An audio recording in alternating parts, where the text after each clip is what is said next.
ಸ್ನೇಹಿತರೆ ನಮಸ್ಕಾರ. ಈಗಷ್ಟು ಒಂದು ಜಾಹೀರಾತನ್ನು ನೋಡಿದೆ.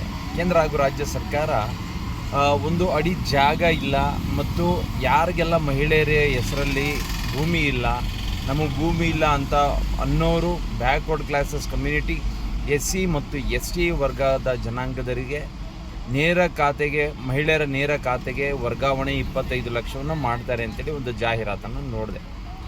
ಈಗ ಏನಾಗ್ತಿದೆ ಅಂದರೆ ಸರ್ಕಾರಕ್ಕೆ ಇದೊಂದು ನಮ್ಮ ಕಳಕಳಿಯ ಮನವಿ. ಏಕೆಂದರೆ ಯಾವುದೋ ಒಂದು ವರ್ಗದಲ್ಲಿ, ಒಂದು ಜಾತಿ ಜನಾಂಗದಲ್ಲಿ ಬಡವರು ಮಾತ್ರ ಇಲ್ಲ, ಎಲ್ಲ ವರ್ಗದಲ್ಲೂ ಕೂಡ ಬಡವರಿದ್ದಾರೆ. ಮೈನಾರಿಟಿ, ಜನರಲ್ಲು, OBC, 2A, 2B ನೀವು ತಗೊಂಡ್ರೆ ಪ್ರತಿಯೊಂದು ವರ್ಗದಲ್ಲೂ ಕೂಡ ಕಡು ಬಡವರು ಭಾಳ ಇದ್ದಾರೆ.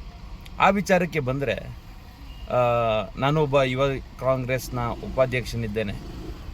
ನನ್ನ ತಾಯಿ ಹೆಸರಲ್ಲೂ ಕೂಡ ಒಂದು 10 ಕುಂಟೆ ಅಲ್ಲ, 1 ಕುಂಟೆ ಜಾಗವನ್ನು ಕೂಡ ಇಲ್ಲ.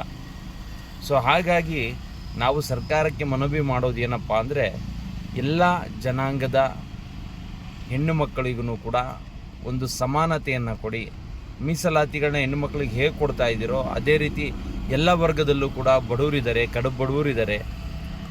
ಅವರಿಗೆಲ್ಲನೂ ಕೂಡ ನೀವು ಸಮಾನತೆಯನ್ನು ಕೊಡಬೇಕಾಗತ್ತೆ. ಈ ಸಮಾನತೆಯನ್ನು ಎತ್ತಿಡಿಯುವಂಥದ್ದು ನಮ್ಮ ಸಂವಿಧಾನ. ಬಾಬಾ ಸಾಹೇಬ್ ಅಂಬೇಡ್ಕರ್ ಅವರು ಬರೆದಿರುವಂಥ ಸಂವಿಧಾನವನ್ನು ಅನುಸರಿಸಿ ಹೋದರೆ ಎಲ್ಲರಿಗೂ ಸಮಾನತೆಯನ್ನು ಕೊಡಬೇಕು ಅನ್ನೋದು ಸಂವಿಧಾನದ ಅರ್ಥ.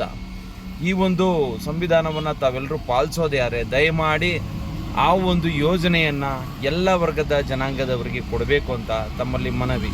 ಯಾಕಂದರೆ ಇವತ್ತು ಮನೆ ಕೆಲಸಕ್ಕೆ ಹೋಗಿ 2,000, 1,000 ಕೂಲಿ ಕೆಲಸಕ್ಕೆ ಹೋಗಿ, ಪ್ರತಿದಿನ ಗಾರೆ ಕೆಲಸಕ್ಕೆ ಹೋಗಿ ಕೆಲಸ ಮಾಡೋ ಸಾಕಷ್ಟು ಜನ ಇದ್ದಾರೆ. ಯಾಕಂದರೆ ನಾನು ಒಬ್ಬ ಜನಪ್ರತಿನಿಧಿ ಆಗಿರೋದ್ರಿಂದ ಮಾತಾಡ್ತಾ ಇದ್ದೇನೆ. ಜನಪರ ಕಾಳಜಿಯಿಂದ ಎಲ್ಲ ವರ್ಗದ ಜನಾಂಗದವರಿಗೂ ಕೂಡ ಈ ಒಂದು ಯೋಜನೆ ಸಲ್ಲಬೇಕು, ಸಮಾನತೆ ಅನ್ನೋದು ಬರಬೇಕು ಅನ್ನೋದು ನಮ್ಮ ಮನವಿ. ದಯವಿಟ್ಟು ಇದೊಂದನ್ನು ನಡೆಸ್ಕೊಡ್ಬೇಕಾಗಿ ವಿನಂತಿ.